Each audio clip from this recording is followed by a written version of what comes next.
नमस्कार, divine fragrance टॅरोमध्ये तुमचं स्वागत आहे. शॉर्ट रीडिंग आहे, सिंगल रीडिंग असणार आहे आज. आणि त्याचं सब्जेक्ट एंजल्सने हा दिलेला आहे. What you need to know right now about relationships, career, finances and spiritual journey. आता यातलं जे रिलेशनशिप आणि करिअर जे आहे त्यासाठी मी हे कॉमन रीडिंग करणार आहे.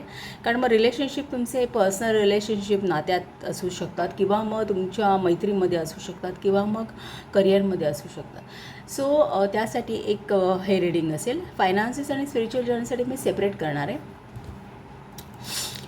हे काही कार्ड्स ड्रॉ झालेले आहेत.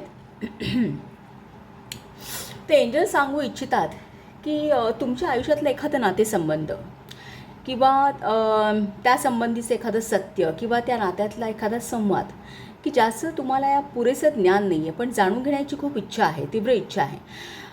कदाचित त्यासंबंधी बऱ्याच गोष्टी गूढ किंवा उजेडात येणं जरुरीचं आहे, पण सध्या तरी ते फार दूर आहे.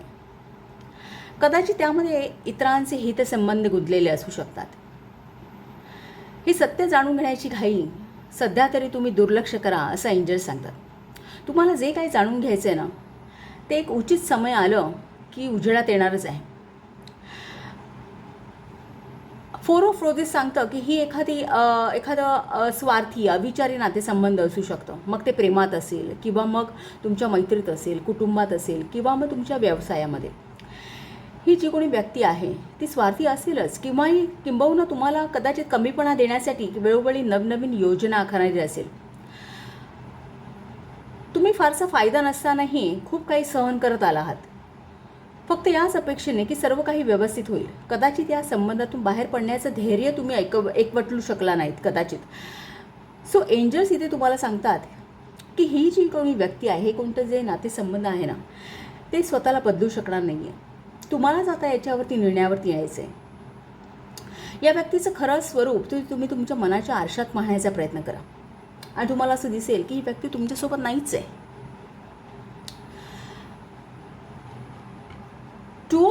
टू ऑफ कीज सांगतं की आतापर्यंत तुम्हाला नातेसंबंधाच्या बाबतीत बरंचसं दुःख किंवा निराशा पदरी पडली असेल, पण एक लक्षात घ्या की ही फेज ही तात्पुरती आहे.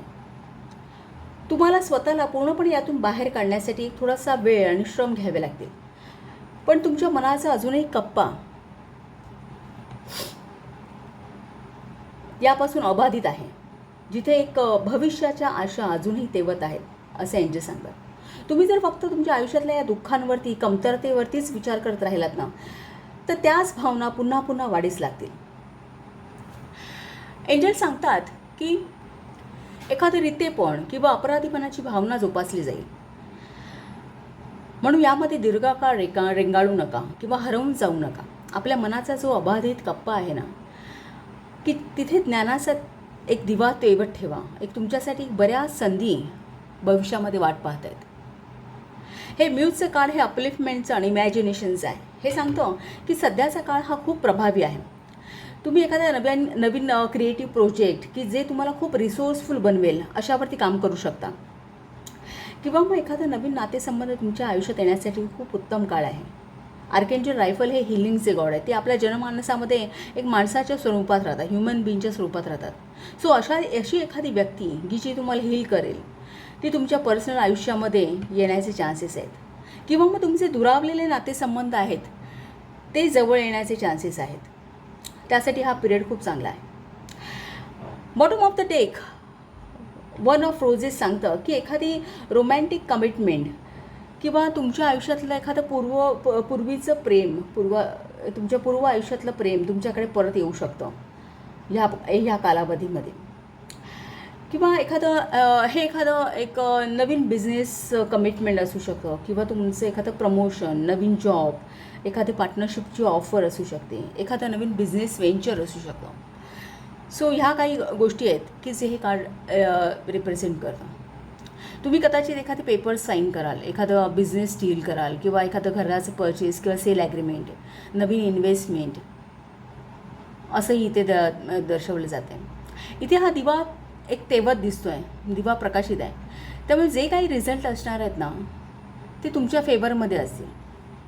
हे वन ऑफ रोजेस हे कार्ड हे तुम्हाला हाही एक मेसेज देतं, एक सल्ला देतं आहे की ह्या सगळ्या गोष्टी तर आहेतच, पण ह्या काळामध्ये तुम्ही तुमची स्वतःची असलेली कमिटमेंट किंवा स्वतःची असलेली बांधिलकी, तुमचा स्वतःचा सेल्फ अवेअरनेस हा सुद्धा तपासून बघण्याची गरज आहे. तुमचं स्वतःशी असलेलं नातेसंबंध हे पुन्हा एकदा रिवाईज करण्याची गरज आहे, असा हा मेसेज या रीडिंगमध्ये आहे.